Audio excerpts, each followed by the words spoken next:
Qui n'était pas là ce matin, je me présente, je m'appelle Jean-Yves Defay. J'ai eu une vie passée, diplomate, et j'ai accepté avec plaisir, parce que le sujet m'intéresse particulièrement, étant époux d'une Guérandaise de longue date, comment pourrais-je dire, de représenter de présenter le colloque et d'animer ou de modérer, ça dépendra s'ils sont énervés ou pas, la table ronde fin de journée. Je salue la présence du maire de Guérande, M. Criot, auquel, après l'exposé de notre premier intervenant de l'après-midi, je laisserai peu de temps, bien sûr, mais un peu pour qu'il livre son message, comme l'a fait la députée ce matin, au colloque. Cher ami, c'est comme ça. On appelle ça le protocole républicain et je m'y tiendrai. Bon. Nous allons maintenant écouter Guy Baron, géographe, qui a fait toute une carrière. On dit toute une carrière. Ça vieillit quand même. À l'université Jules Verne d'Amiens. Alors, en principe, il devrait être prêt bientôt. On l'écoute après. Donc, à la fin, je donnerai la parole au maire de Guérande pour son petit message au colloque. Et ensuite, je poserai quelques questions. Il faudra que nous ayons terminé cette première partie de l'après-midi vers 15h30 pour passer à l'exposé suivant. C'est à vous, Marc. Merci à vous tous d'être venus. Vous m'entendez tous? Non. Là, ça va mieux? Bon, merci à tous d'être venus. Et je vais parler non, en tant que géographe, mais aussi en tant que membre de l'association ABC 1759 que j'ai participé à l'exposition que vous connaissez sans doute, et aussi à l'association de la Calebasse qui a accueilli cette exposition, organisé une festivité autour de cette exposition à l'ancienne criée du Croisic, il y a déjà de cela 3 ans, je crois. Alors la question qui est posée, c'est de voir quels sont les enjeux d'une montée du niveau de la mer en presqu'île guérandaise. C'est le sujet qu'on m'a donné, c'est pas le cœur de cible de ma recherche en passé, mais c'est un sujet que le groupe ABC 1759 m'a confié.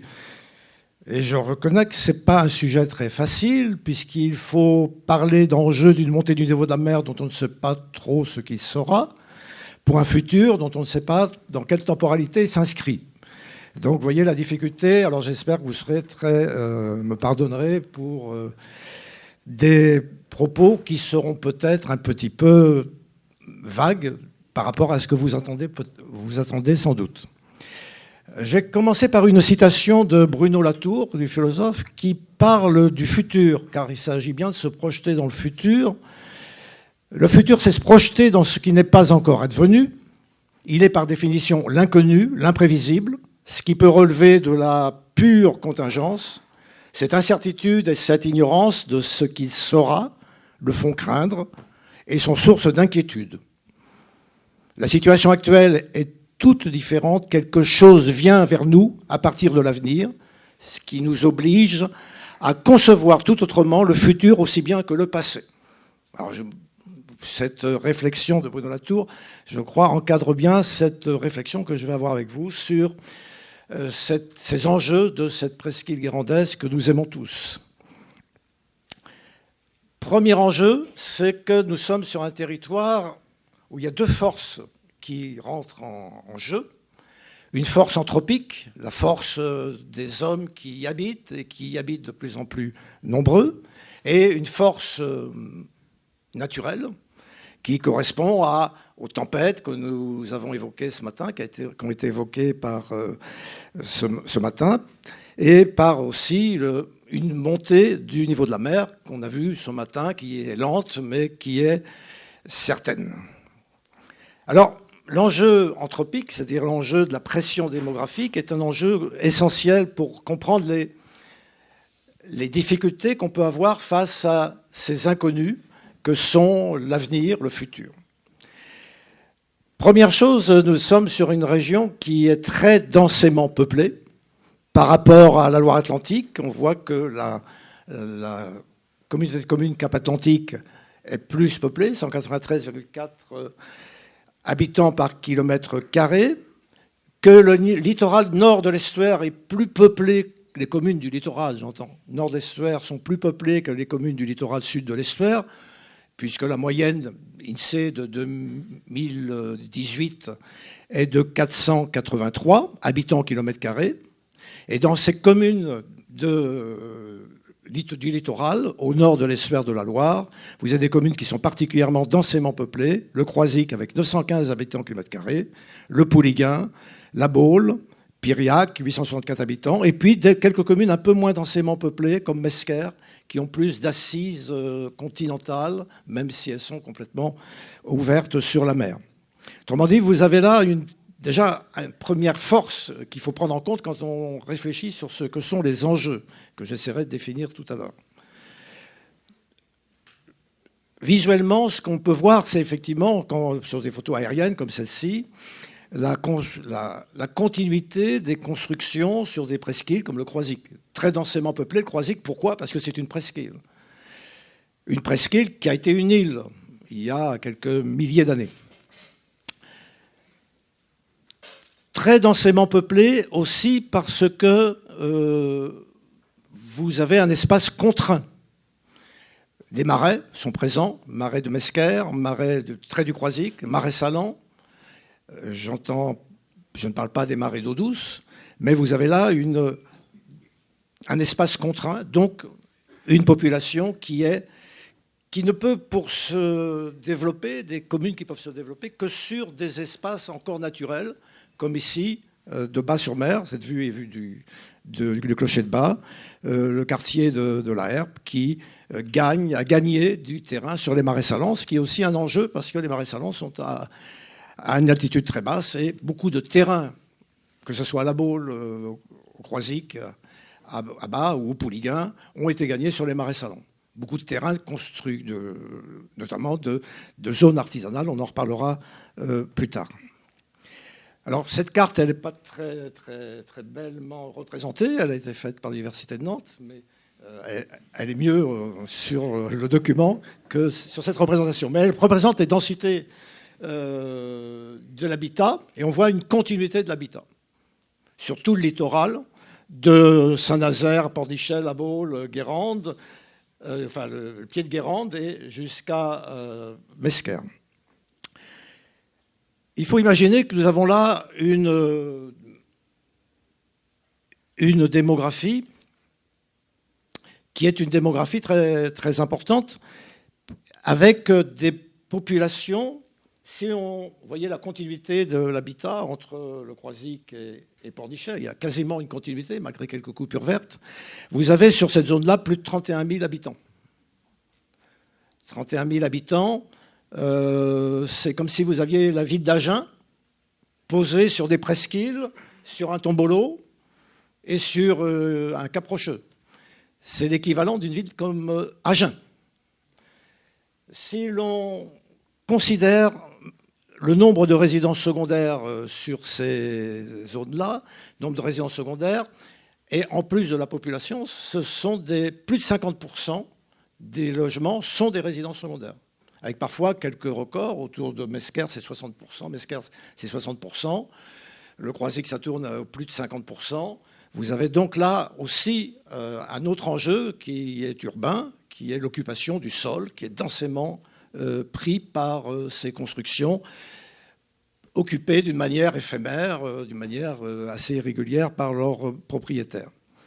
Si l'on estime qu'on met 3 personnes par résidence secondaire, et si on rajoute ça aux 31 000 habitants que nous avons évoqués tout à l'heure, on tombe à peu près, si je me souviens bien des chiffres, mais je vérifie tout de même, on tombe à une population totale, en comptant 3 habitants par résidence secondaire, de plus de 110 000 habitants, c'est-à-dire que exactement 114 000 habitants, c'est plus que Boulogne-Billancourt, c'est plus qu'Orléans.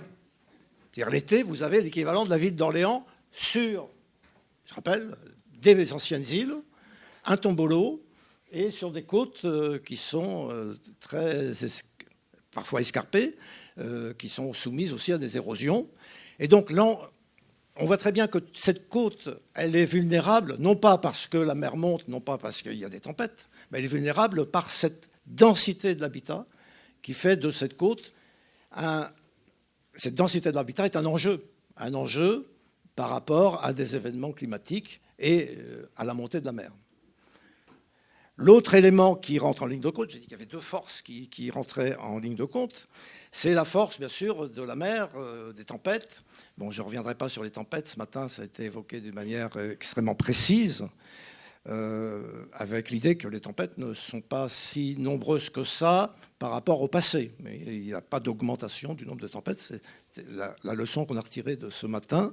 Et que le niveau de la mer monte malgré tout à un rythme relativement lent. Ça fait 18 000 ans que la mer monte. Elle est à 120 mètres il y a 18 000 ans. Là, elle monte d'environ, d'après les derniers satellites, autour de 3,37 mm par an, ce qui fait qu'au bout de 10 ans, vous avez 3 cm et au bout de 100 ans, 33 cm, ce qui est quand même gérable au rythme actuel. L'inconnu, c'est de savoir si le Groenland, l'inland-sea de Groenland va fondre, si on va connaître une accélération des fontes de l'Antarctique, des inland-seas qui occupent des continents comme l'Antarctique, c'est plus grand que l'Australie, avec plusieurs milliers de kilomètres de glace. Là, l'enjeu, s'il y a une accélération de ces fontes d'inland-seas, on peut avoir une accélération de la fonte des glaces et du rehaussement du niveau de la mer. Ce matin, on avait évoqué, si je ne me trompe pas, entre 40 cm et 60 cm dans les visions optimistes ou pessimistes, d'ici la fin du siècle. Ce qui est encore gérable, sauf qu'avec une densité de population qu'on connaît, avec une urbanisation aussi dense, les enjeux d'une montée de la mer aussi modeste soit-elle s'amplifient avec la présence, l'arrivée de tempêtes qui amènent avec elles des surcotes marines. Et Xynthia en est l'exemple. Ça sera d'ailleurs l'exemple de référence que je prendrai. Donc, première chose qu'il faut peut-être voir, je parle des enjeux, mais il faudrait peut-être définir ce que c'est qu'un enjeu. Alors, si je reprends une définition du glossaire du plan de prévention des risques littoraux, du PPRL, le terme enjeu est défini comme des personnes ou des éléments vulnérables, biens mobiliers et immobiliers, équipements, activités ou composantes de l'environnement, qui sont exposés à un phénomène dangereux pouvant causer des dommages. Donc là, on a une définition qui se rapporte au concept de dommage et qui est bien sûr un concept qui est une appellation qui est une appellation juridique qui concerne notamment les assurances. Mais en tant que géographe, je voudrais dépasser ce terme dommage pour parler des enjeux. Alors ce petit schéma que vous avez là, en haut, je crois que c'est Marc Robin qui l'a présenté. Lorsque vous êtes dans une situation normale et lorsque vous avez un aléa, c'est-à-dire une tempête exceptionnelle, ou un aléa technologique, ça peut être aussi l'ERICA, ça reste dans les mémoires dans notre région, eh bien vous avez une submersion. Alors cette submersion, ce n'est pas un enjeu s'il n'y a personne. Si personne n'habite là où il y a la submersion, ce n'est pas un enjeu. En revanche, si c'est une marée noire type ERICA, là il commence à y avoir un enjeu. Destruction de l'environnement, de la biodiversité, voilà. Si en revanche, comme l'illustration dessous le montre, on construit sur un cordon de galets, des villas. Si une tempête arrive, l'aléa, et si les villas, comme on le voit à droite, sont inondées, touchées par la mer, avec un désimpact assez fort, là, on a un enjeu. L'enjeu, c'est le bien qui est touché, et c'est aussi les gens qui peuvent être dans ces villas. Mais rassurez-vous, ces villas, ces photos datent du 19e siècle, du début du 20e siècle, du début du 20e siècle, et ces villas n'étaient occupées que l'été. Et ces villas nous ne sommes pas là sur la côte, je vous rassure. On est là sur la côte picarde. On est sur ce qu'on appelle l'Able d'Olt. C'est une bande de galets, une espèce de langue comme la pimbron, une langue de sable, une langue de galets, qu'on appelle un able, et qui est composé de galets. Les villas ont été construites sur le dessus de cet estran. Ces villas paraissent perchées ici parce que nous sommes... il y a des marées de 9 mètres dans ce secteur, on n'est pas dans notre région. Alors j'ai pris cet exemple qui est un petit peu poussé pour vous montrer ce qu'est un enjeu. Alors j'ai essayé de trouver des exemples un peu identiques, non pas en Picardie, mais cette fois-ci chez nous, dans notre région. Alors, si je suis encore en Picardie, là, c'est que les villas ont été détruites suite à une tempête en 1924 et les dernières villas ont été détruites par les Allemands en 1940. Donc là, l'aléa n'était pas forcément climatique. Dans les années 50, au même endroit, vous avez un camping derrière ce cordon de galets. Imaginez aujourd'hui un camping s'il pourrait avoir l'autorisation de s'installer derrière un cordon de galets qui peut rompre la première tempête venue. Vous allez me dire, l'été, il y a moins de tempêtes. Mais voyez, là, le concept d'enjeu et de risque n'est pas perçu de la même manière selon les époques dans lesquelles on est. À l'époque où on a vu les villas, les gens savaient qu'ils construisaient sur une zone qui pouvait être touchée par la mer, mais il y avait un grand romantisme dans cette idée d'avoir des villas pouvant être éclaboussées, et on recherchait surtout d'être le plus près possible de l'eau. Après, le plan d'occupation des sols rattrapait ces villas et elles étaient intégrées au plan d'occupation des sols. Toujours dans le même lieu, en Picardie, vous avez ici... c'est une photo qui est récente, toujours le même cordon de galets, des maisons plus récentes qui sont construites, mais alors à 100 mètres du trait de côte, puisque la loi littorale s'applique depuis 1986. Mais le même problème, c'est-à-dire que ces maisons-là, aujourd'hui, ces immeubles, peuvent être à tout moment submergés. On est près de la baie de Somme, et là, il y a des marées de 9 mètres. Donc là, un enjeu qui devient considérable, qui devient un enjeu collectif, ce sont des immeubles collectifs, et qui devient aussi un enjeu pour cette commune, un enjeu de territoire. C'est le territoire de Cailleux, c'est une commune qui est entourée par d'abord la Manche, la baie de Somme au nord, et des marais, des bas-champs en arrière. C'est-à-dire en appliquant le PPRI, le PPRL, la loi littorale, le maire a très peu de marge de manœuvre pour développer sa commune. Donc je voudrais déborder le thème des enjeux, des biens matériels dont j'ai parlé tout à l'heure, des dommages. On est là dans autre chose. Il s'agit d'un territoire.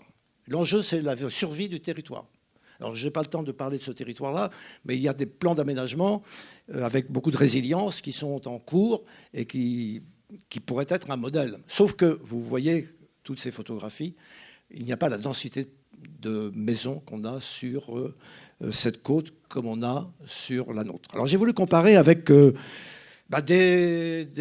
d'anciennes photographies de notre région, de notre presqu'île guérandaise, et on s'aperçoit que là, quand on a construit des villas au XIXe siècle, on les construisait sur d'anciens forts. Déjà, on était relativement à l'abri des intempéries. On s'abritait des vagues, on s'abritait là, c'est Piriac. Ou alors, on se mettait au fond d'une baie. C'est la baie voilà, Sorlock. Et là aussi, vous voyez que la maison qui est construite, elle n'a pas un rempart devant elle. C'est-à-dire que le concept de risque n'était pas là. Et puis, on a une baie qui ouvre les bras. Ça semble très accueillant. Et c'est vrai que nous sommes dans une région, et c'était évoqué ce matin, où nous sommes quand même moins exposés aux aléas violents que dans d'autres régions de France ou dans d'autres régions du monde.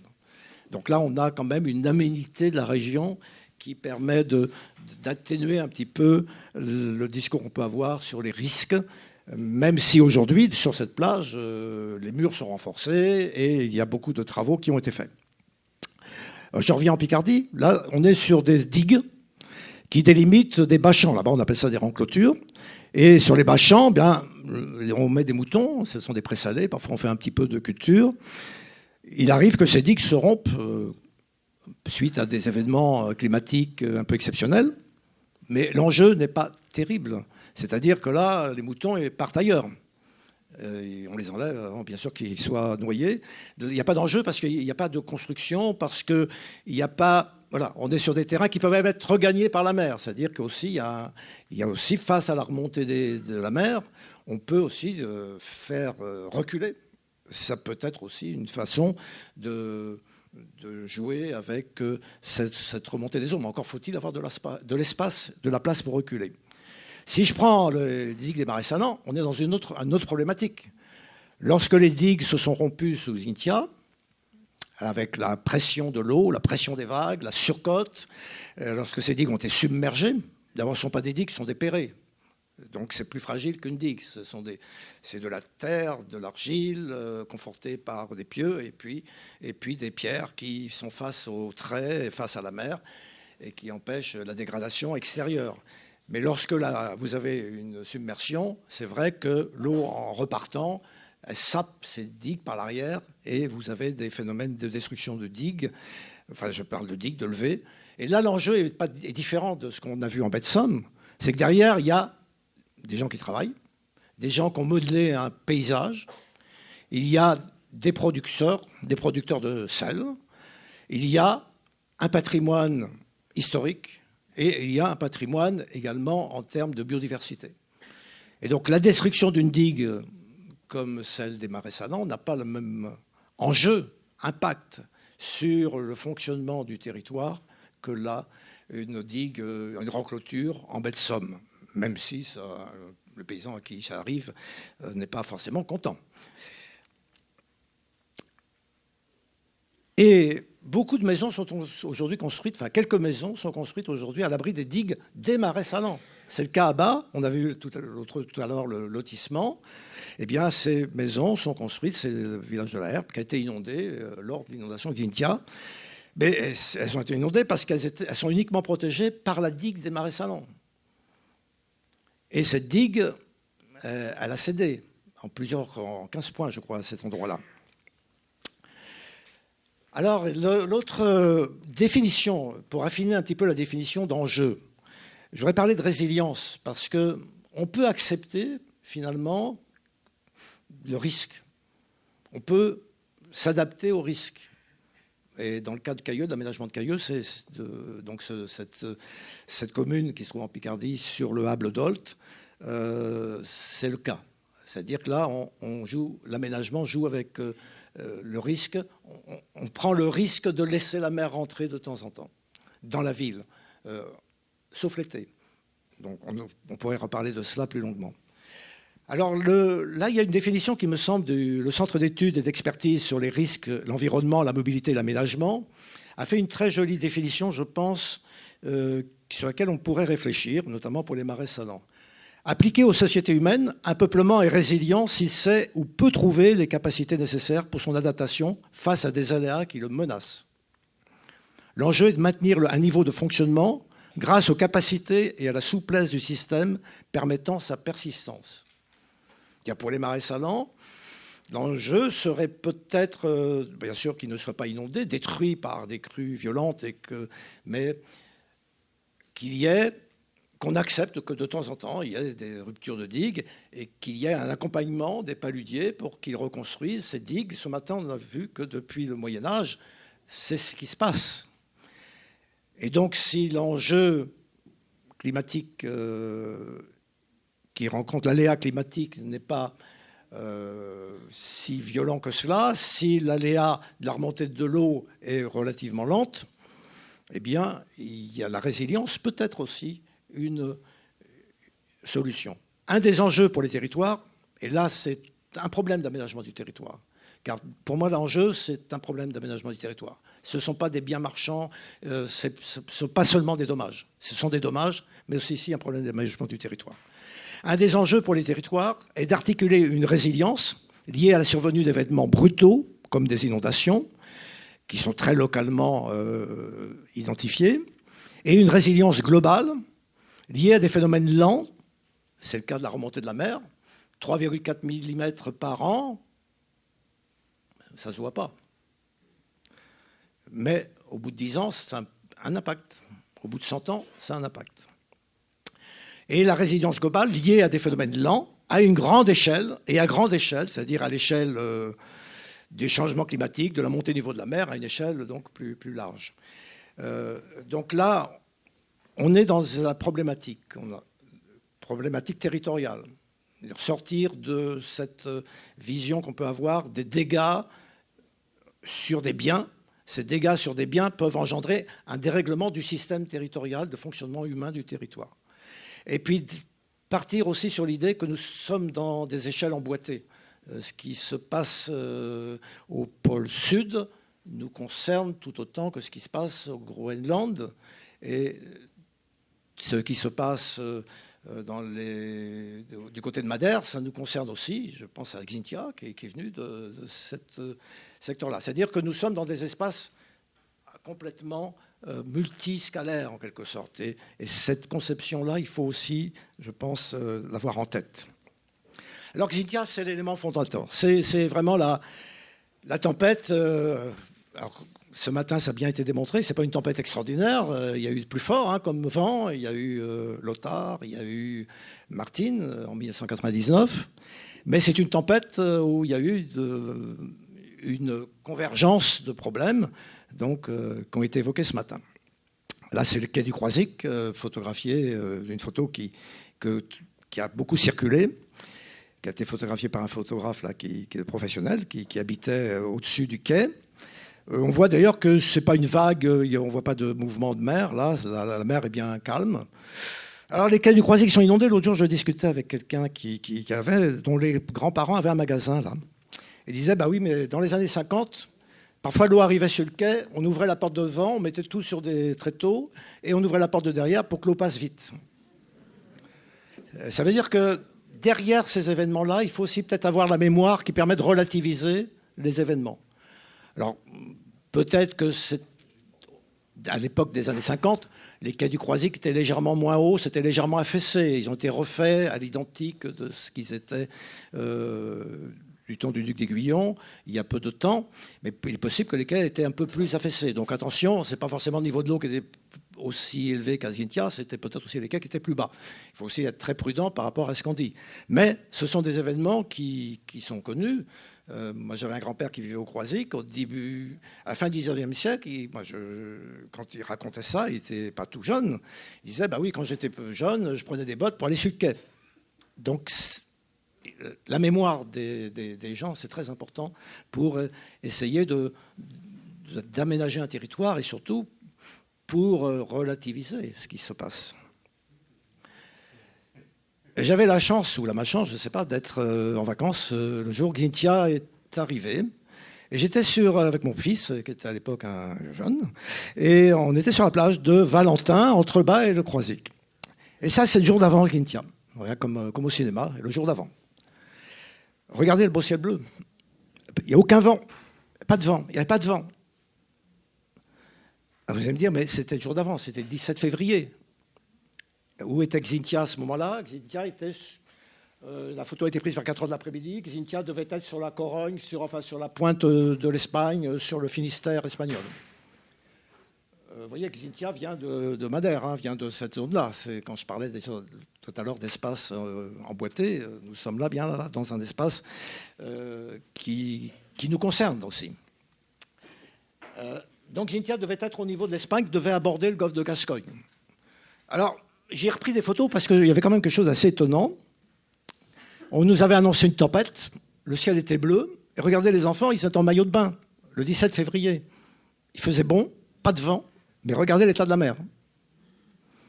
La mer était anormalement haute, là elle commençait à baisser, mais si vous regardez la laisse de la haute mer, on l'aperçoit sur le sable, elle touchait quasiment les maisons en haut de la plage. Et la mer était vraiment démontée. Les enfants, bien sûr, il n'était pas question qu'ils se baignent. On a l'impression de la photo des enfants devant le tsunami, celle qu'on a connue, qui a été dramatiquement vécue par des gens en Thaïlande. Là, Bien sûr, il n'y a pas de tsunami. Voilà, les vagues sont fortes, on peut se mettre à la lisière des vagues, il n'y a pas de danger. Mais il y a quand même un phénomène. Le jour d'avant, la petite jetée de bas est submergée. C'est ce qui arrive à beaucoup de tempêtes. Mais là, pas de vent et un ciel tout bleu. Le soir même, bien sûr, tout le monde se couche paisiblement, mais même la météo est pessimiste, le vent se lève et... Ah, c'est pris, c'est dans la rue. Bon, il y a pas, c'est de la géographie vécue, c'est de l'espace vécu là. Un petit peu après la submersion marine, je me retrouve là face à une rue inondée. J'ai pris mes bottes. Il faut jamais sortir en cas de tempête parce que le vent souffle fort. Mais bon, l'instinct géographe m'a été plus fort que la prise de risque. Et là, la mer, je veux dire la mer. L'inondation avait déjà diminué un peu, puisque la maison qui est à droite, vous voyez, il y a des bouches d'aération en bas, elle était inondée par ces bouches d'aération. Ça veut dire que les petites bouches d'aération que vous pouvez voir ici, là, l'eau est rentrée dedans et a inondé la maison d'un l'intérieur. Donc là, il y a eu 40-50 cm d'eau dans la rue, avec un phénomène quand même qui montre la complexité des choses. Cette rue-là est souvent inondée sans submersion marine. Tout simplement parce qu'on est à 4-5 mètres d'altitude et qu'il y a des rues qui descendent du haut du Croisic qui, elles, montent jusqu'à 10 mètres. Donc vous avez de l'eau qui s'écoule quand il pleut, il y a un gros orage, et quand il y a une marée haute, l'eau ne sort plus. Donc vous avez d'abord une inondation d'eau douce. Les buses ne peuvent plus suffire, donc l'eau déborde. Donc, je suppose que là, ça a commencé par une inondation d'eau douce. La marée était anormalement haute, l'eau douce avec la tempête n'a pas pu s'évacuer, et une inondation d'eau douce. Deuxième phénomène, des nappes phréatiques. Il y a des nappes phréatiques dans les jardins.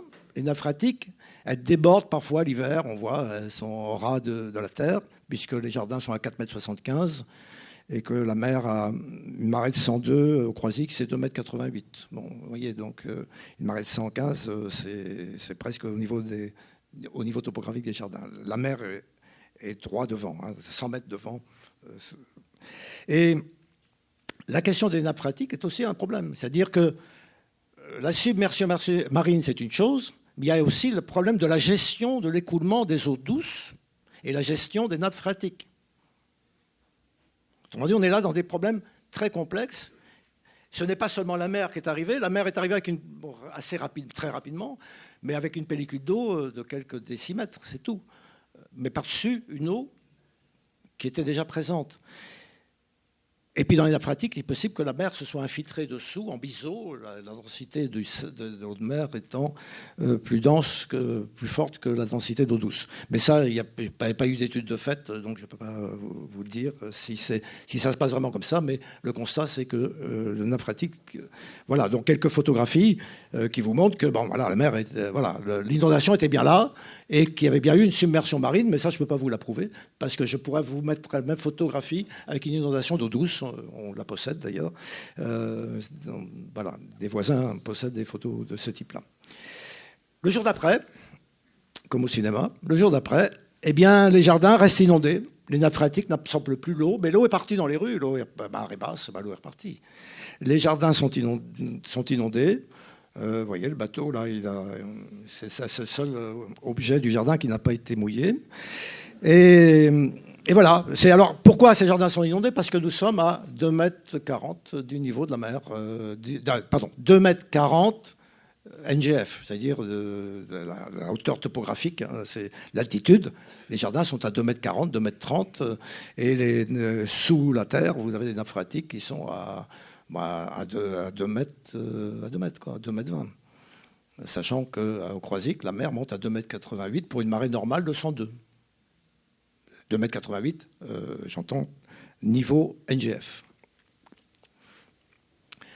Alors, comme géographe, je me suis baladé, j'avais pas d'instrument de mesure et autres, mais j'ai voulu photographier, prendre des photos spectaculaires. Et là, j'ai pris ce qu'on appelle au Croisic une jonchère complètement inondée. Sauf que j'ai triché un peu, parce que je sais que cette jonchère, elle s'effondre, les caisses sont un peu affaissées, beaucoup affaissées, et qu'à chaque marée haute, vous avez voilà. Donc attention aussi aux représentations que vous pouvez avoir. Il y a plusieurs phénomènes qui peuvent rentrer en compte. Là, vous avez un affaissement simplement des quais, hein, qui sont visibles d'ailleurs. Alors, bon, c'est un petit rappel, pour montrer que l'aléa, finalement, génère des enjeux très complexes. Ce n'est pas seulement des maisons qui ont les pieds dans l'eau, c'est aussi des nappes phréatiques qui sont perturbées, c'est aussi des écoulements d'eau douce qui sont perturbés, ce qui pose d'énormes problèmes aux maires qui doivent gérer le problème des écoulements d'eau quand vous avez des quartiers qui sont inondables à Xintia, à un niveau Xintia. Or, ces quartiers du Croisic, ce sont les quartiers historiques. Mais ce n'est pas étonnant. L'église du Croisic, à 500 ans, a été construite avec des barges qui venaient jusqu'au pied, parce qu'il y avait un étier qui venait quasiment jusqu'au pied de l'église. Donc la mer a repris dans ces rues-là, la rue que je vous ai montrée, c'est la rue de la Douve, elle porte bien son nom. Et la rue d'où viennent des inondations terrestres s'appelle la rue du Flot. Donc la toponymie aussi rappelle que les aléas.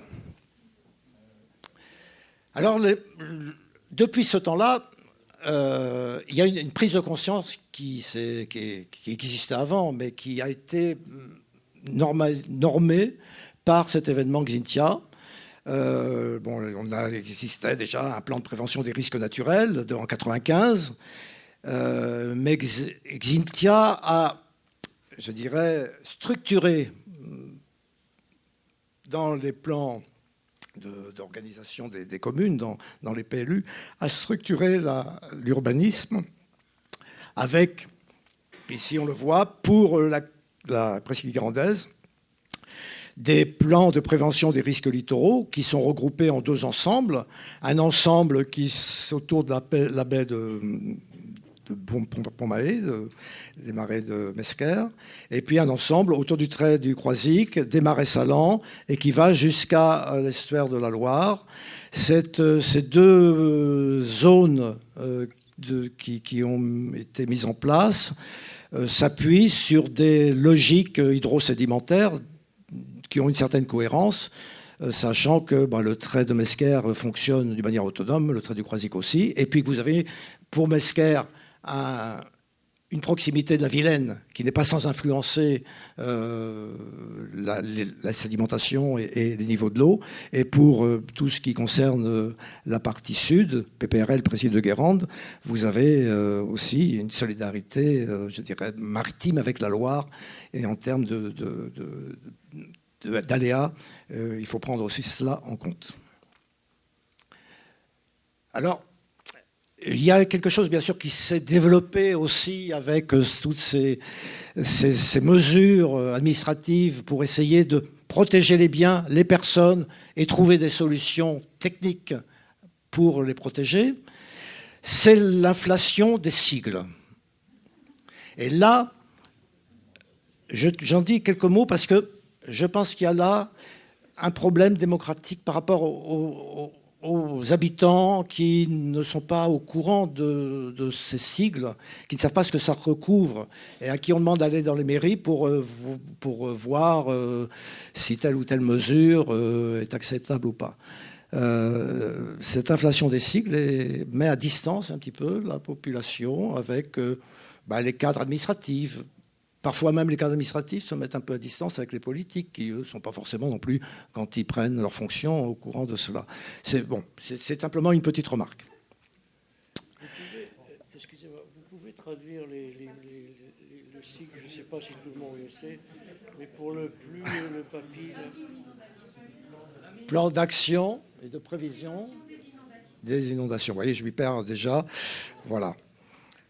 Alors, les papilles, ce sont en fait des structures contractuelles qui est une aide de l'État. Ce matin, on parlait des aides de roi, parce qu'il y avait un grave problème, c'était au final le roi qui décidait. Là, c'est l'État qui accompagne les collectivités territoriales sur leurs projets de prévention des risques, si j'ai bien compris.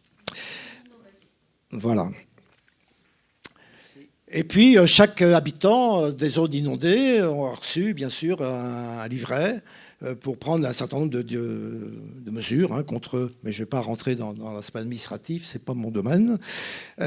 Parmi ces mesures, eh bien, les gens doivent mettre des bâtards d'eau pour pas que l'eau rentre, comme on l'a vu tout à l'heure, dans la maison qui a été photographiée. Bâtards d'eau qui empêcherait l'eau de monter. Alors, bon, on a vu que l'eau dans les rues était montée de quelques décimètres. Bon, là, on peut affronter une montée d'eau de 40 cm, hein, c'est-à-dire qu'en 2100, l'eau sera peut-être à ce niveau-là, mais nous, peut-être pas.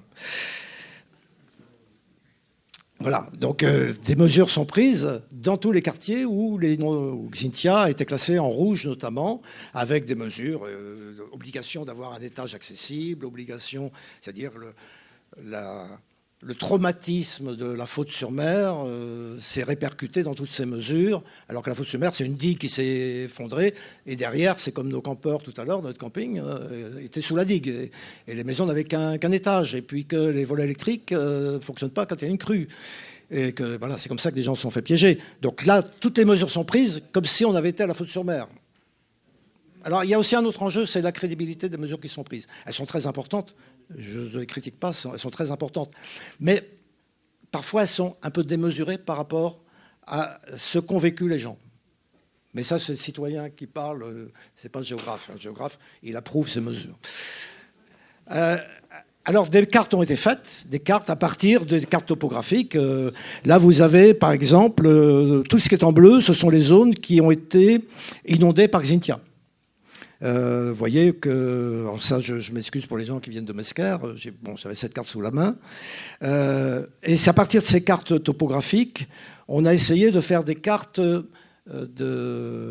qui étaient destinées ensuite au PPRL, hein, au plan de prévision des risques littoraux, ou des PPRI, des plans de prévision des risques d'inondation.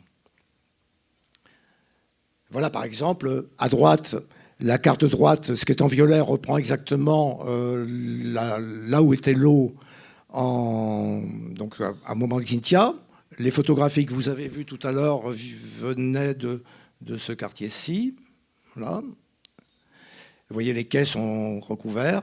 Et on a croisé ces cartes topographiques, enfin je résume, je simplifie, je caricature, avec les biens qui se trouvaient sur ces lieux. Et on a ainsi fait les cartes, donc le zonage PLU, à partir de ces cartes topographiques, à partir des risques que les biens pouvaient subir, et en fonction de la dangerosité également de la vitesse, notamment de la submersion, eh bien, on a créé des zones, dont la zone rouge est bien sûr la zone d'aléa le plus important, avec bien sûr on rajoute 20 cm par marge de sécurité. Et puis on rajoute 60 cm, au-delà de 20 cm, 40 cm pour Xynthia plus 100, puisqu'on a repris là les préconisations du GIEC de l'époque. Alors, face à cela, d'autres enjeux viennent apparaître.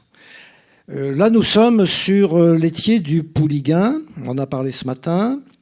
Vous voyez, des digues ont été construites suite à Xynthia. Et je parle d'une force de frappe du CIVU du port de la Baule, le Pouliguen. Pourquoi ? Tout simplement parce qu'il existait déjà, avant Xynthia, une structure au port de la Baule, le Pouliguen, qui s'appelait CIVUS, syndicat intercommunal à vocation unique, dont l'objet était de gérer les problèmes et l'aménagement de cette zone qui est commune au Pouliguen et à la Baule. C'est une structure qui était relativement resserrée, ce qui a permis aux élus de tout de suite réagir grâce à cette structure pour faire des études afin de demander ensuite des subventions suite à ces études-là. Donc il y a eu une réactivité très forte. Alors que pour les marais salants, vous avez plus de 17 syndicats de digues, plus de 500 propriétaires de haies qui ne sont pas forcément des exploitants. Et avant que les digues soient reprises par Cap Atlantique. Et donc, la réactivité ne pouvait pas être aussi forte. Et puis, il n'y a pas la tradition d'intervention, comme sur un espace urbain, qu'avaient les élus, je pense, de la Baule et du Pouliguen. Et l'on a construit Alors, il y avait deux options. Construire une porte à l'entrée du laitier du Pouliguen. Je crois que c'était une option qui était celle des Paludiers, d'ailleurs, parce que ça protégeait le port, ça protégeait toutes les maisons qui avaient été inondées. Quand même 150 maisons inondées à La Baule, 130 maisons inondées au Pouliguen. Donc là, un aléa qui a conduit à un enjeu, une vulnérabilité aussi de cette zone. On a protégé un hôtel qui vient de se construire, mais qui est un peu plus haut malgré tout. Attendez, j'ai zappé un peu. Oui. Bon, pardon. Oui, là, j'ai... Voilà. Et vous avez ici des parapets qui ont mis des digues avec des portes, avec des bastards d'eau qui ont été mis, mais qui surmontent de l'eau. Alors, qu'est-ce qui avait été inondé à La Baule? À La Baule, c'était le stade François-André, où je pense a lieu le jumping international. C'était les haras, dont vous voyez ici. Et donc, on voit que la réactivité là, du CIVU, puis, bien sûr, le financement qu'il y a eu pour faire ces digues, s'explique par le fait que c'était un système territorial qui était mis en cause, là. La Baule repose finalement sur trois pôles, trois pieds. La plage, avec ses 37 concessions, dont des restaurants, des clubs de plage, etc. Les grands hôtels, casinos. Et puis, tout ce qui fait de plus une station qui se veut... station élitiste, c'est le jumping, c'est les chevaux, c'est Atlantia, c'est-à-dire la salle de spectacle, c'est cela. Et donc, là aussi, je raisonne en termes de système territorial. C'est-à-dire que là, on est intervenu directement pour protéger des biens, mais on protège également un système territorial et système économique qui est celui de La Baule. Et donc, voilà les installations qui ont été faites le long de l'étier. Alors ici, vous avez bien sûr des problèmes de nappe phréatique. Le stade François-André, il y a de l'eau dessous, puisqu'il se trouve sous le niveau de l'étier. Et là, il y a des pompes qui marchent. Même là, c'était très beau, les pompes marchaient. Il y avait de l'eau douce qui sortait. Il y a donc un système de pompage permanent. Là, je suis dans une marée de 108. Je me suis baladé, je fais là aussi... La géographie, ça se fait sur le terrain. Et donc là, vous voyez que les digues sont quasiment au niveau de la voie de chemin de fer. On est à 5 mètres, 5 mètres 50. On est là donc à l'abri voilà, on se met à l'abri de ce qui pourrait arriver de normalement accidentel jusqu'en 2050 au moins. Des zones qui peuvent être inondables, qui atténuent un petit peu l'effet digue. Et voilà, donc j'avais d'autres documents que je voulais vous montrer, mais je crois qu'ils sont passés à la trappe. Je reviens un petit peu en arrière.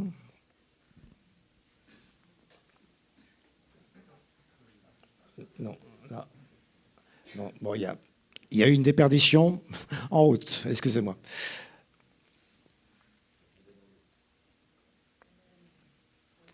Alors, voilà. Là, j'ai pris simplement un extrait d'une réunion publique qui a eu lieu à La Baule sur le PPRL de La Baule. Alors, c'était des techniciens de la direction départementale des territoires de la mer qui étaient présents.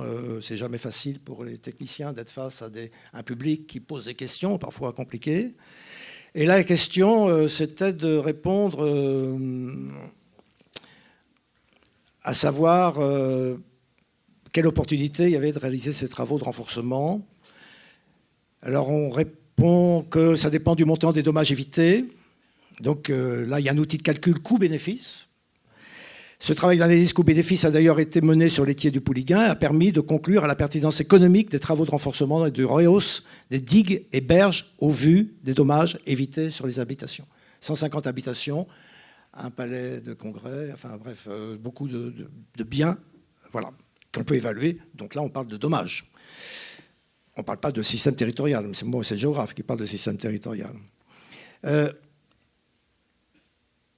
Alors, j'en viens au marais salant. Ça sera l'objet de la table ronde tout à l'heure. Un territoire fragile, les marais salants sont... Et on voit que pour la digue du Pouliguen, il y a un problème, parce que ces digues vont canaliser, s'il y a une marée avec des surcotes, une marée très haute avec des surcotes, ça risque de canaliser l'eau jusque dans les marais salants avec un effet de force peut-être beaucoup plus grand que si ce n'avait pas été le cas. S'il y avait eu une porte d'écluse, par exemple, où là, l'eau aurait été arrêtée. Les digues des marais salants ont été rompues, on en a parlé ce matin, donc je ne vais pas m'étendre là-dessus. Ce n'est pas la première fois. C'est vrai que Gilda Buron, dans ses ouvrages, parle beaucoup des digues et des ruptures historiques des digues. Il y a de toute l'histoire des marais salants, il y a eu des ruptures de digues. Ce n'est pas quelque chose de nouveau. Xynthia, ce n'est pas quelque chose de nouveau. Bon, ces ruptures de digues, ce sont des renards ou des veaux, c'est l'expression employée, c'est-à-dire des trous plus ou moins grands qui se font souvent par la reverse de l'eau quand elle sort des marais salants. Comme ce sont pas des digues, mais ce sont des perrés, il y a une assez grande fragilité malgré tout du système. Et toujours dans une autre réunion publique, là j'essaie de voir un petit peu le pool des choses, une personne s'interroge sur le manque d'entretien des ouvrages de protection depuis plusieurs années qui seraient, selon elle, à l'origine des phénomènes de submersion observés lors de Xynthia dans les marais salants. Et la réponse de la DTM répond que la digue des marais salants a été subversée pendant la tempête Xynthia, ce qui a conduit à la formation de brèches. Même parfaitement entretenu, ce type d'ouvrage n'est pas conçu pour résister à la surverse. Les modélisations menées dans le cadre du PPRL ont tenu compte des brèches qui peuvent se former lors des tempêtes. On sent une certaine gêne, parce que là, le problème, autant on peut faire un calcul coût-risque sur des immeubles, mais sur un marais salant, comment évaluer le coût-risque? C'est un patrimoine. Et la question est là. Et on sent la gêne de cette réponse par rapport à la réponse qui était beaucoup plus percutante sur le Pouliguen. Alors, quelques photographies pour montrer que les marais salants sont parfois menacés. On a une impression quand même de grande fragilité. Voilà une marée de 108, je crois. Cette digue de Xynthia a été franchie par des paquets de mer. Cette digue de Pimbron a été franchie par des paquets de mer lors de la tempête Xynthia. Elle a été submergée en 1707 et elle a été consolidée. Mais l'on voit avec une grande marée, ça c'est une marée de 108, que la digue ne paraît pas très haute par rapport à une tempête majeure qui pourrait arriver par l'ouest. Voilà des représentations, des illustrations qui sont, je pense, nécessaires pour se rendre compte des choses, tout simplement. Même la chaîne du Croisic peut être submergée. Vous voyez là, tempête. C'est pas une tempête, c'est un coup de vent de nord-ouest, hein, simplement, avec une grande marée. Bon. C'était en octobre 2020, bon, c'était le confinement, ça a permis de se balader. Mais on voit très bien. Alors quand on dit, il faudrait peut-être faire un barrage, construire quelque chose entre le Croisic et Pimbron pour faire une écluse, une porte qui s'ouvrirait uniquement sur côte et qui protégerait tous les marais salants. Techniquement, tout est possible, mais vous voyez que ça serait un peu complexe. Encore une vue, là, cette fois-ci du cordon de Pimbron. Le cordon de Pimbron qui, vu du Croisic, vu du Montesprit, vous voyez, ça paraît très fragile. Bon, en fait, quand on est sur place, ça paraît plus large, mais il y a quand même une sensation de fragilité. Alors attention aux sensations qu'on peut avoir. Là aussi, il faut faire aussi des calculs, comme a fait Marc Robin ce matin, pour dépasser l'impression qu'on peut avoir sur les choses. Et bon, je parcours les digues. Là, voilà, vous voyez, les digues qui sont parfois fissurées. C'est le cas là face au marais salant et les faces à bas. Et là, ces digues, voilà, ce sont simplement une balade sur les digues permet de voir qu'elles sont fragiles. Votre conclusion provisoire, Voilà, donc simplement, autre enjeu, puis je vais terminer. Beaucoup de zones, toutes les communes qui sont proches des marais salants se sont étendues sur les marais salants depuis le 19e siècle, les zones artisanales, et ça, ce sont aussi des enjeux considérables. Vous voyez, par exemple, ici, la zone artisanale du Croisic, qui est à 4,2 mètres. Voilà, le Pouliguen, la gare était à côté d'un élevage de boules. La zone des Salines qu'on voit au fond, son nom porte bien le nom de Salines. Voilà. Les côtes elles-mêmes sont mises à l'épreuve. Bon, je vais très vite là. Et j'arrive à la conclusion, puisqu'il faut conclure. Vous voyez, donc c'est quelque chose qui est très, très long à développer, les enjeux. Et je n'ai pas traité de toute la presqu'île guérandaise. Pour terminer, bon, j'ai parlé... Bon, trois ou quatre choses qu'il faut, que je tiens à mettre en avant. D'abord, est-ce que, à terme, dans les 50 ans qui viennent, si le niveau de la mer monte, on n'aura pas une remontée du bouchon vaseux dans les fleuves? Et est-ce que ça ne mettra pas en cause le ravitaillement en eau de cette ville qui est l'équivalent d'Agen, qui est l'espace multipolaire de notre côte? Est-ce que la biodiversité ne sera pas remise en cause sur les slicks et les scores si la mer monte? Ou, bon, là, les géographes présents dans la salle pourraient y répondre. La question des eaux douces est à aussi mettre en avant. Et puis, peut-être aussi penser aux conchiliculteurs.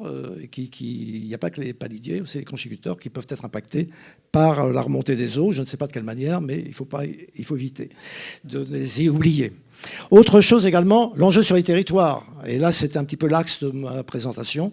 Les territoires, c'est l'essentiel. C'est-à-dire que les biens, c'est une chose, mais le fonctionnement même des territoires, le fonctionnement même des marais salants, des stations, des villes qui sont là, doivent être étudiés pour bien connaître quels sont les enjeux de cette remontée des eaux et de ces modifications climatiques qui sont en vue. Alors j'avais fait un petit schéma de synthèse, mais là, il faudrait 1 heure pour vous l'expliquer, donc je passe. Et puis, éduquer, former les jeunes, parce que là, on ne sera pas là dans 100 ans. Et peut-être qu'il y a un lieu unique dans la presqu'île où on réfléchit sur ça, sur tout ce qui a été évoqué ce matin, sur tout ce qui a été évoqué là. Et ce lieu, il existe, ce sont les locaux délaissés de Pimbron. Merci.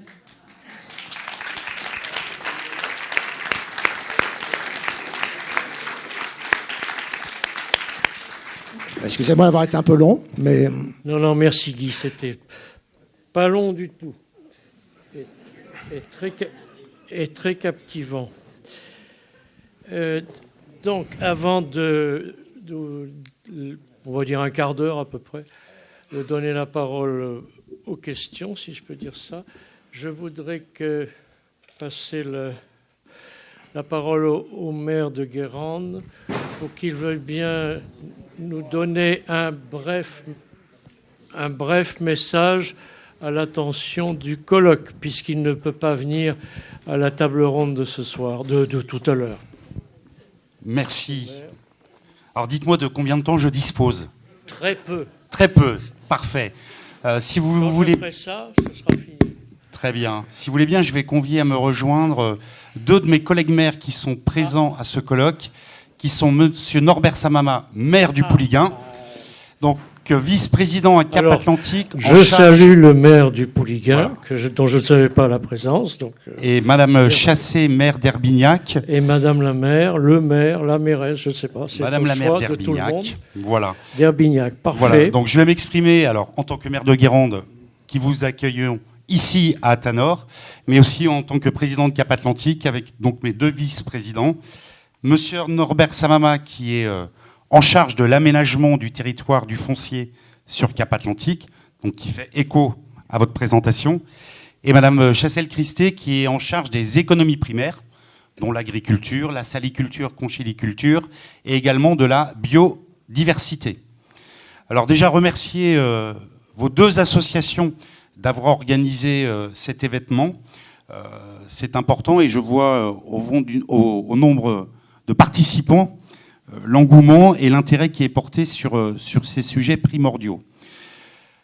Alors, sujets primordiaux, mais sujets qui lancent beaucoup d'affect, d'émotions et de réactions sur un territoire privilégié sur lequel nous vivons, la presqu'île de Guérande, avec un cadre de vie et un environnement exceptionnel que tous nous apprécions, mais qui, bien sûr, doit faire face aux nouveaux enjeux et défis qui nous attendent.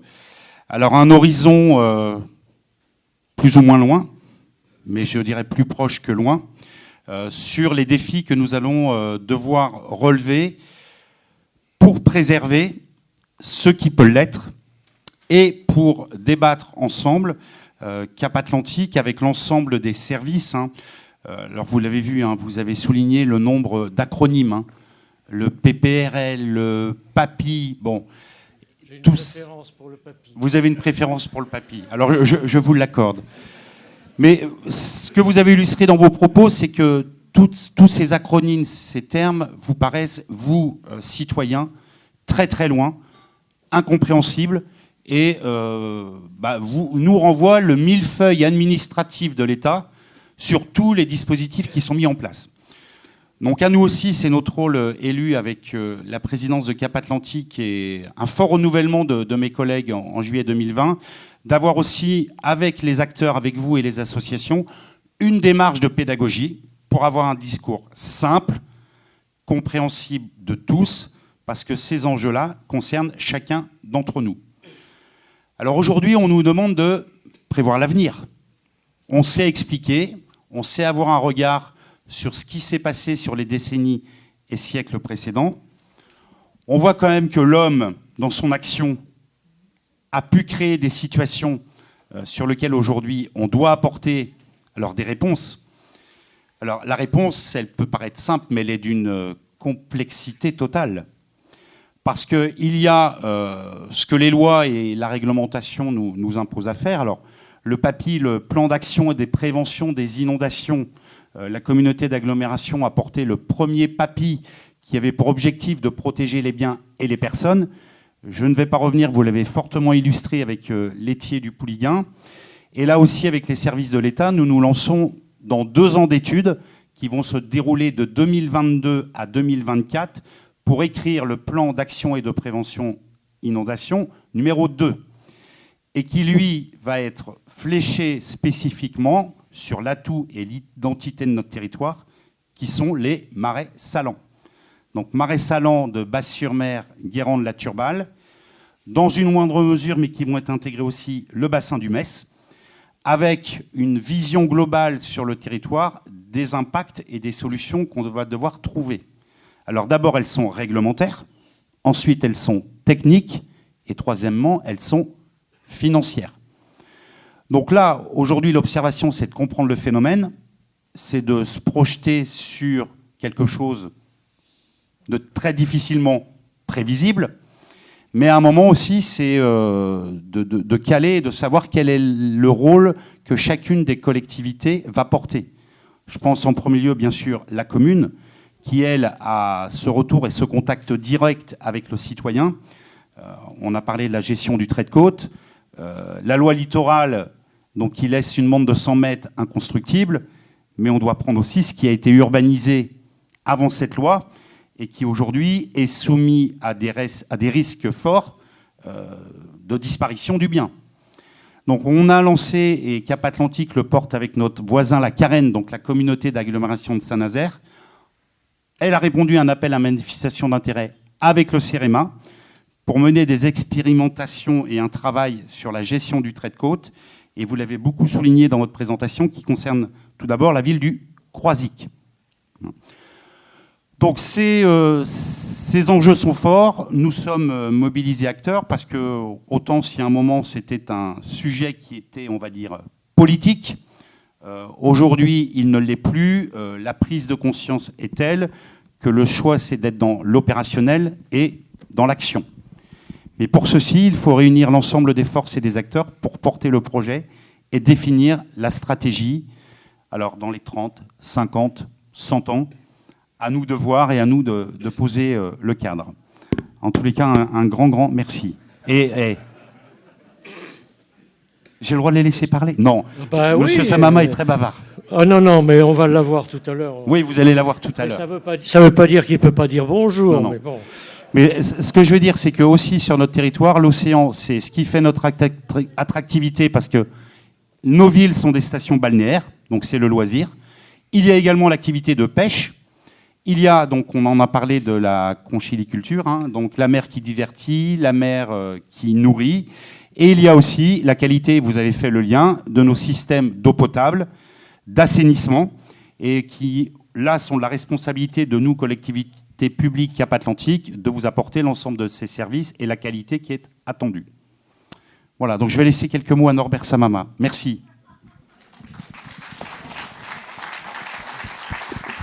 Et les maires, là, vous voulez pas laisser parler la maire d'abord?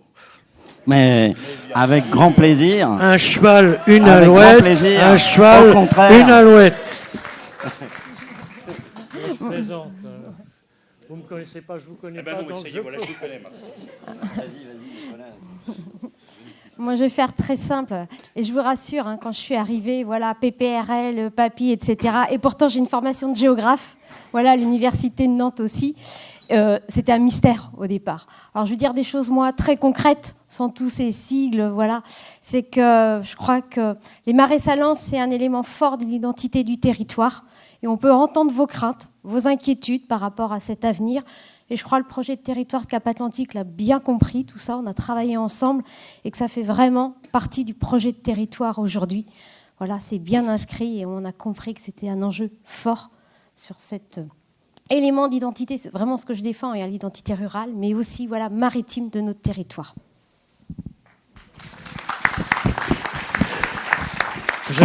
J'ajouterais, Madame le maire, messieurs les maires, qu'ayant vécu aux quatre coins du monde, Guérande y est connu, aux 4 ou 5 coins, puisqu'il y a 5 continents du monde. Je vous apprécie davantage. Mais c'est pas fini, j'en ai d'autres. Attendez, alors je suis un peu gêné. D'habitude, je suis payé. Ouais. Alors je suis un peu gêné, vous voulez dire, et pas le Pouliguen et Herbignac. Mais non, je rigole. Je suis propriétaire d'une maison au Pouliguen, faites gaffe. Je sais bien. Donc, écoutez, bon, effectivement, moi j'aimerais rebondir sur ce qu'on vient d'entendre. Alors j'ai pris de multiples notes. Je vais vous dire, j'ai eu beaucoup de plaisir, au contraire, à vous entendre, à vous écouter cet après-midi. Pourquoi ? Parce que vous avez soulevé beaucoup de sujets. Ça ne veut pas dire que nous sommes d'accord sur tous les sujets et la manière de les aborder et de les interpréter, c'est sûr. Mais néanmoins, vous avez soulevé beaucoup d'éléments et je crois qu'ils méritent tous un développement. Alors autant que j'ai eu du plaisir, autant que vous m'avez frustré. Je vais vous dire pourquoi vous m'avez frustré, parce que je pense qu'il ne suffit pas d'une après-midi pour aborder ce sujet. En réalité, c'est un sujet qui demande énormément de développement. Et là où vous m'avez fait plaisir, entre autres, hein, mais pas seulement, je dis que vous avez abordé beaucoup de thématiques qui sont essentielles et qui méritent à elles seules, en réalité, un exposé. Vous avez parlé indirectement à la fin, dans vos conclusions, d'enjeux d'information. Il y a un phénomène d'acculturation. Aujourd'hui, nous n'avons pas une population qui est en capacité de s'approprier totalement le sujet. Alors, il n'y a pas que les sigles, hein, bien évidemment. J'ai bien entendu que les politiques avaient du mal à saisir les sigles, et c'est vrai que ce soir, je ne vous parlerai pas, cet après-midi, je ne développerai pas le SRADET, ni le SCOT, ni ce qui en découle avec le DO, ni pour finir avec la CGLP, ainsi que le COPIL, et puis éventuellement, voilà, vous voyez, il y en a à foison. Il y en a à foison, et encore, si je devais continuer, je pourrais même faire une conférence sur les sigles. Mais en l'occurrence, non, c'est pas là l'enjeu. Les sigles ne sont pas l'enjeu. L'enjeu, et vous l'avez dit, et je suis d'autant plus heureux que vous l'avez remarqué, je suis vice-président au SCOT. Alors, soit ça ne vous parle pas le SCOT en tant que tel, mais c'est le schéma de cohérence territoriale, c'est-à-dire à l'aménagement du territoire et à la stratégie foncière et littorale. Et vous l'avez dit, et c'est essentiel, ça n'est pas seulement un enjeu économique, ça n'est pas seulement un enjeu humain, c'est pas un enjeu seulement de biens, d'équipement, c'est un enjeu de territoire. C'est un enjeu de territoire parce que si demain on vous mettait en perspective notre territoire de la presqu'île guérandaise sans les marais salants, je pense que vous tous qui êtes ici, vous ne vous y retrouveriez pas. C'est-à-dire que nécessairement, aujourd'hui, c'est un enjeu d'aménagement du territoire. Et qu'il faut le prendre sous une approche extrêmement forte, alors vous l'avez dit, globalisante, et pour ça, je reprendrai presque les propos de M. Poirvet-d'Arvor, l'ambassadeur des pôles, l'ambassadeur de France des pôles, que j'ai entendu il y a encore peu de temps, N'en dites pas du mal, c'est un copain. Oui, mais au contraire, et c'est là tout l'enjeu, et je pense qu'au contraire, on veut s'en saisir aujourd'hui, les nouveaux élus de Cap-Atlantique. Le mot a été dit avec Poirvet-d'Arvor, c'était prenez le... C'était une citation de Winston Churchill. Prenez le changement entre vos mains avant qu'il ne vous prenne à la gorge. Okay, thank you very much, Mr. Mayor. We'll speak together a little later. It's okay. Je finis juste par un point. No, it's okay. It's okay. En tout cas, je veux dire que Vous serez là à la table. voilà, il y a deux grands enjeux. Le trait de côte, bien évidemment, et nos deux bassins de Guérande et du Metz. Et je crois que ces deux enjeux sont fondamentaux dans l'avenir du territoire.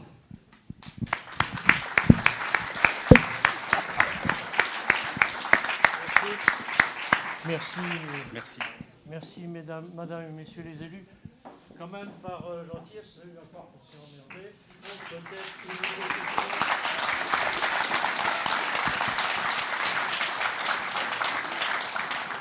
T'as été assez complet, bien que tumultueux. Non, une ou deux questions, et puis c'est tout, parce qu'après, une question, la deuxième, il n'y en a qu'une. Une question. Vous avez parlé tout à l'heure de la construction le long de l'étrier du Pouliguen, de cette digue-là. Merci. Vous nous avez parlé donc de la construction de la digue le long de l'étrier du Pouliguen, là, les écuries Japlou, qui n'a pas été utilisée, à mon sens, encore en ce moment, et c'est tant mieux. Mais si elle devait être utilisée, quelle efficacité on peut en attendre ? Je n'ai pas les compétences techniques pour vous répondre. Je pense qu'au point de vue, en termes de hauteur, je pense qu'elle peut tenir un nouveau Zictia. Elle a été faite pour ça, d'ailleurs. Après, il y a une intervention qui doit être faite sur chaque porte, puisqu'il y a là... Il y a aussi les problèmes d'infiltration d'eau, parce que le phénomène, par exemple, d'artésien, avec la pression d'eau de l'étrier, ça peut remonter peut-être par-dessous. Je ne sais pas s'il y a eu des études de fait là-dessus, je ne suis pas assez compétent pour vous répondre, vraiment. Mais il y a, le problème de ce genre d'installation, c'est la maintenance. C'est la maintenance. Et j'ai cru comprendre que ça allait coûter 75 000 € par an de maintenance. Mais bon, ça veut dire que c'est pas simple. Si la maintenance n'est pas bien faite, là, c'est pas efficace. Et puis l'autre problème, c'est effectivement les marais salants qui peuvent être impactés par une montée rapide de l'étier vers les digues et vers les bombes et autres étiers. Je voudrais me permettre d'intervenir pour Patrimoine en Presqu'île, Daniel Féetou. J'ai entendu notre maire, M. Criot, parler des enjeux financiers pour les 2 années à venir avec un cabinet qui a été retenu pour étudier la situation pour les marais salants. Et moi, je voudrais rappeler simplement qu'on a un enjeu de dépôt de dossiers financiers où on a un retard fou au niveau de la commune de Guérande et sans doute d'autres communes, la date butoir étant le 31 décembre 2021. Donc, qu'est-ce qu'on fait ? Merci. Oui, alors je suis obligé, je regrette, monsieur le maire, d'être obligé de vous donner la parole à nouveau. Alors, mais avec plaisir. Quelqu'un a posé une question qui ne concernait pas notre multicarte présentateur. Ouais. Donc, soyez assez gentils, c'est normal, c'est l'exercice républicain pour répondre le plus brièvement que vous pourrez. Après ça, quand vous aurez terminé de parler, la séance sera interrompue. Très bien, merci. Juste pour préciser, j'ai tenu dans mes propos qu'entre 2022 et 2024, il allait y avoir une étude qui allait être lancée avec les services de l'État et non pas un cabinet ou un prestataire extérieur, donc la DDTM et l'Adréal que j'ai rencontré. Après, je ne vais pas rentrer dans un débat politique. Monsieur Samamor a loisir tout à l'heure de présenter ce que Cap Atlantique a déjà fait en termes de plan d'action et de prévention des inondations depuis ces dernières années, depuis Xintia, comme je l'évoquais, avec la priorisation de protection des biens et des personnes. Et le prochain PAPI 2 prendra en compte donc les marais salants de Guérande et le bassin du Metz, et que sur les aspects financiers, le fonds Barnier est toujours disponible pour les collectivités, et que bien sûr, je rassure tous les présents ici, les services de Cap Atlantique travaillent déjà depuis des années sur ce dossier, et que bien sûr, tout est mis en place et tout est fait pour respecter les règles qui nous sont imposées, surtout au niveau des dates limites des dossiers. Donc soyez rassurés, Cap Atlantique est bien en phase et en ligne. Merci.